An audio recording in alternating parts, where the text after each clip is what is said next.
عبد القیس کا وفد جب حضرت صلی اللہ علیہ وسلم کے پاس آیا تو آپ نے پوچھا کہ یہ کون سی قوم کے لوگ ہیں یا یہ وفد کہاں کا ہے؟ انہوں نے کہا کہ ربیعہ خاندان کے لوگ ہیں۔ آپ صلی اللہ علیہ وسلم نے فرمایا، مرحبا اس قوم کو یا اس وفد کو، نہ ذلیل ہونے والے نہ شرمندہ ہونے والے، یعنی ان کا آنا بہت خوب ہے۔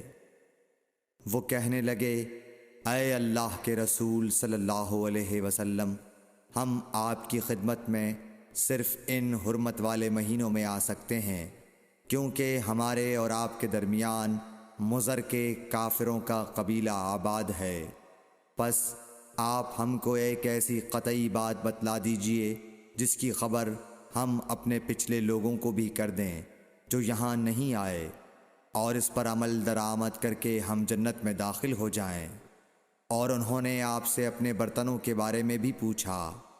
آپ صلی اللہ علیہ وسلم نے ان کو 4 باتوں کا حکم اور 4 قسم کے برتنوں کو استعمال میں لانے سے منع فرمایا۔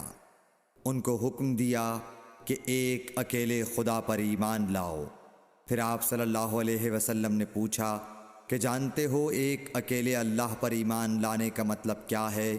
انہوں نے کہا کہ اللہ اور اس کے رسول ہی کو معلوم ہے۔